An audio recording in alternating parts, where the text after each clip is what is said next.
La bataille, cette semaine, c'est la fête de Matan Torah. C'est la paracha du Yitro.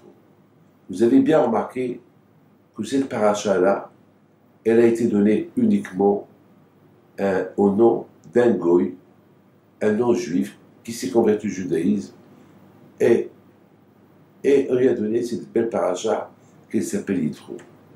Et ce qui est impressionnant, c'est que, au lieu que cette paracha, elle s'appelle Moshe, Rabbi Lopez, c'est lui, c'est grâce à lui que la Torah a été donnée, non, on l'appelle Yitro. Quelle est la raison pourquoi cette paracha de Matan Torah, cette paracha du don de la Torah, c'est la paracha des Tunisiens. Les Tunisiens, ils font une fête pendant cette semaine à l'occasion de la paracha de Yitro.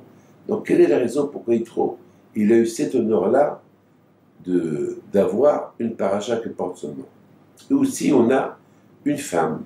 Chez les femmes converties, il y a Ruth. Ruth aussi, il y a un livre qui s'appelle Ruth, l'histoire de Ruth. Ruth, on lit l'histoire de Ruth à Shavuot, aussi le jour de Matan Torah. C'est extraordinaire. On voit deux personnalités dans la Bible. Un, il s'appelle Yitro, l'une, il s'appelle Ruth, un pour les hommes et l'autre pour les femmes. Et leur histoire, on la lit dans la paracha de Matan Torah ou dans la fête de Shavuot, qui est la fête de Matan Torah. C'est extraordinaire, c'est extraordinaire, c'est extraordinaire, vraiment. Mes amis, je voudrais vous raconter une histoire. Une fois, j'étais à Londres et je recevais les gens et j'ai reçu un homme et sa femme, Gingy. Et pour moi, c'était un hassid. Il était habillé comme un hassid. Mais lorsqu'il m'a dit qu'il s'appelle Ben Abraham, le fils Abraham, et sa femme, elle s'appelle Bat Sarah, alors j'ai dit, c'est bizarre, pourquoi Ben Abraham, Bat Sarah? Il m'a dit, on est convertis. J'ai dit, comment vous êtes convertis? Ils m'ont dit qu'ils étaient avant à la recherche de religion, ils ont testé toutes les religions, et c'est celle-là la religion qu'ils ont choisie. J'ai dit, mais la religion que vous avez choisie, c'est une religion qui est très dure. Elle est très très dure. Le Shabbat, en plus, vous l'avez rendu encore plus dur pour vous, avec cette barbe, ce chapeau, ces péotes, et vous, madame, vous couvrez la tête, vous n'étiez pas habitué à tout ça. Il dit, ben justement, il faut être bête pour ne pas vivre comme ça. Parce que vraiment, vivre comme ça, c'est la vie la plus calme, la vie bien. Et surtout, c'est pas vivre pour faire plaisir à Dieu, mais vivre aussi pour faire plaisir à l'humanité et être honnête. J'étais heureux de les voir. Regardez la beauté aujourd'hui dans les journaux. Lorsque les journalistes ils tombent sur quelqu'un, eh bien, ils vont le lyncher jusqu'à qu'il va mourir. Il y a le pauvre qui est mort cette semaine à cause d'un article qui est sorti sur lui.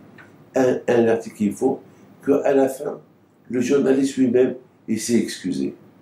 Eh bien, il s'est excusé, mais il a tué quelqu'un.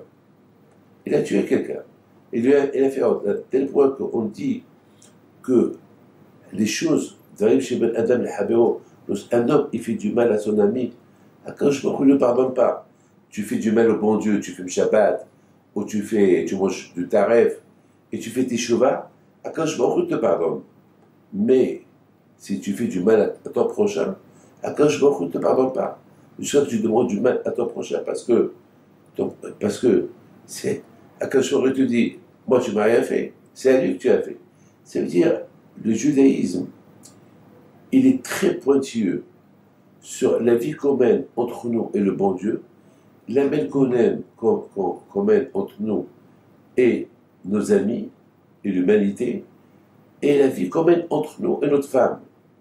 Vous savez, hier j'étais chez quelqu'un à Yerushalayim, et qui toujours, il parle mal à sa femme. Toujours, il lui parle mal.